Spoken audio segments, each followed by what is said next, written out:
ಕರ್ನಾಟಕ ಲೋಕಮಾಸ ಪತ್ರಿಕೆ ಆಯೋಜಿಸಲಾಗಿದ್ದ 23ನೇ ವರ್ಷದ ವಾರ್ಷಿಕೋತ್ಸವ ಹಾಗೂ ವಿಶೇಷ ಸ್ಮರಣ ಸಂಚಿಕೆ ಬಿಡುಗಡೆ ಸಮಾರಂಭವನ್ನು ಮೈಸೂರಿನ ವಿಜಯನಗರದ ಜಿಲ್ಲಾ ಕನ್ನಡ ಸಾಹಿತ್ಯ ಪರಿಷತ್ ಭವನದಲ್ಲಿ ನಿವೃತ್ತ ಲೋಕಾಯುಕ್ತ ನ್ಯಾಯಮೂರ್ತಿಗಳಾದ ಸಂತೋಷ್ ಹೆಗಡೆರವರು ಉದ್ಘಾಟಿಸಿ ಸ್ಮರಣ ಸಂಚಿಕೆ ಬಿಡುಗಡೆಯನ್ನು ಮಾಡಿದರು.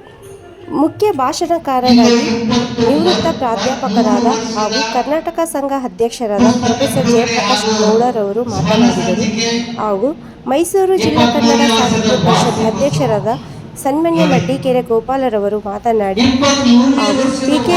ರಾಜಶೇಖರ್, ಎಸ್.ಎಲ್. ದೇಶೇಗೌಡರು ಹಾಗೂ ಇನ್ನಿತರರು ವೇದಿಕೆಯಲ್ಲಿ ಭಾಗವಹಿಸಿದ್ದರು. ಕಾರ್ಯಕ್ರಮದ ಆಯೋಜಕರು ಕರ್ನಾಟಕ ಲೋಕಮಾಸ ಪತ್ರಿಕೆ ಸಂಪಾದಕರು ಹಾಗೂ ಪ್ರಕಾಶಕರು ಪಿ. ಬಸವರಾಜರವರು, ಉಪ ಸಂಪಾದಕರು Raghavendra B. C. S. Nagaraj ಮುಖ್ಯ ವರದಿಗಾರರಾಗಿ ಉಪಸ್ಥಿತರಿದ್ದರು.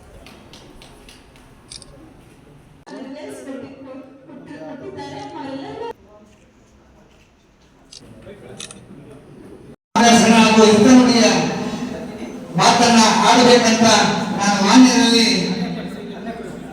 ಕೇಳುತ್ತೇನೆ.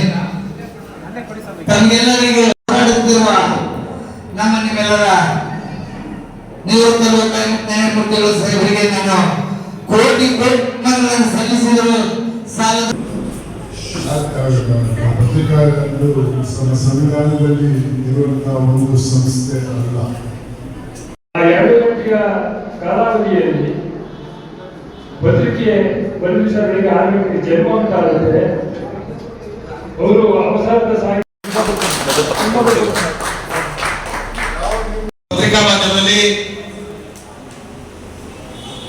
ಎಲ್ಲರ ಗೌರವಗಳು, ಹಕ್ಕುಗಳು ಮತ್ತು ಎಲ್ಲ ನಾಗರಿಕರ ನೇರ ಹೊಣೆಗಾರಿಕೆ ಪತ್ರಿಕಾ ಮಾಧ್ಯಮದಲ್ಲಿದೆ. ಆ ಒಂದು ಗೌರವಿತವಾದ ವೃತ್ತಿಯನ್ನು ತಾವು ನಿರ್ವಹಿಸಿದ್ದೀರಿ ಸರ್. ತಮ್ಮ ಈ ಪತ್ರಿಕಾ ರಂಗದಲ್ಲಿ ತಮ್ಮ ಎಲ್ಲ ಶ್ರಮ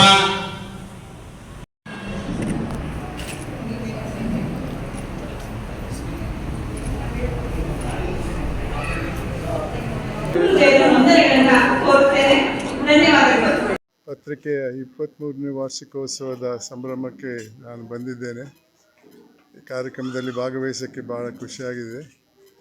ಭಾಳ ಒಂದು ಸುಂದರವಾದ ಕಾರ್ಯಕ್ರಮ. ಈ ಕಾರ್ಯಕ್ರಮದಲ್ಲಿ ಹಲವಾರು ವ್ಯಕ್ತಿಗಳು ಒಳ್ಳೆಯ ಕೆಲಸ ಮಾಡಿದಂಥ ವ್ಯಕ್ತಿಗಳಿಗೆ ಸನ್ಮಾನ ಮಾಡಿದ್ದಾರೆ. ಅದು ನನ್ನ ಅನಿಸಿಕೆಯಲ್ಲಿ ಸಮಾಜದ ಕರ್ತವ್ಯ. ಅದನ್ನು ಈ ಪತ್ರಿಕೆಯ ಸಂಪಾದಕರು ಮತ್ತು ಅವರ ಅನುಯಾಯಿಗಳು ಪೂರೈಸಿದ್ದಾರೆ. ಅದಕ್ಕೆ ನಾನು ಅವರನ್ನು ಅಭಿನಂದಿಸ್ತಾ ಇದ್ದೇನೆ. ಪತ್ರಿಕೆ ಮುಂದಕ್ಕೂ ಒಳ್ಳೆಯ ಕೆಲಸ ಮಾಡಿ ಜನಪ್ರಿಯವಾಗಲಿ ಅಂತ ಆಶಿಸ್ತಾ ಇದ್ದೇನೆ. ಪತ್ರಿಕಾತ್ಮಕ ಒಂದು ರೀತಿ ಯೋಧರ ಕೆಲಸ. ಅವರು ಗಡಿಕಾದರೆ ಇವರು ಈ ವ್ಯವಸ್ಥೆಯನ್ನು ಕಾಯುವ ಕೆಲಸವನ್ನು, ವ್ಯವಸ್ಥೆಯನ್ನು ಕಾಪಿಡುವ ಕೆಲಸವನ್ನು, ಅರಿವನ್ನು ಮುಚ್ಚುವಂಥ ಕೆಲಸವನ್ನು ಭಾಳ ಮುಖ್ಯವಾಗಿ ಪ್ರತಿಯೊಂದು ಪತ್ರಿಕೆ ಬರುವಂಥ ರಾತ್ರಿ ಅವರಿಗೆ ಒಂದು ಪ್ರಸವ ವೇದನೆ ಸುಮಾರು ಪ್ರತಿನಿತ್ಯ 2 ಗಂಟೆ ಕಾಲ ಇರುತ್ತದೆ. ಅದರಲ್ಲಿ ಸಾಹಿತ್ಯದ ಅಭಿರುಚಿಯನ್ನು ಜೊತೆಯಲ್ಲಿ ವಿಷಯವನ್ನು ಸಾಮಾನ್ಯರಿಗೆ ತಿಳಿಸುವಂಥ ಕೆಲಸವನ್ನು ಮಾಡಬೇಕಾಗುತ್ತೆ. ಹಾಗಾಗಿ ನಾನು ಅವರಿಗೆ ಅವಸರದ ಸಾಹಿತ್ಯ ಬರುತ್ತೆ ಮತ್ತು ತಡರಾತ್ರಿಯ ಸಾಹಿತ್ಯ ಪತ್ರಿಕರು ತುಂಬ ಕಷ್ಟದ ಕೆಲಸ. ಯಾವಾಗ ನಿದ್ರೆ ಮಾಡ್ತಾರೆ, ಯಾವಾಗ ಎಚ್ಚರ ಇರ್ತದೆ ಅದೇ ಗೊತ್ತಾಗುತ್ತೆ. ಕೆಲವರೆಲ್ಲ ಬೆಳಿಗ್ಗೆ 4 ಗಂಟೆಗೆ ಹೋಗ್ತಾರೆ.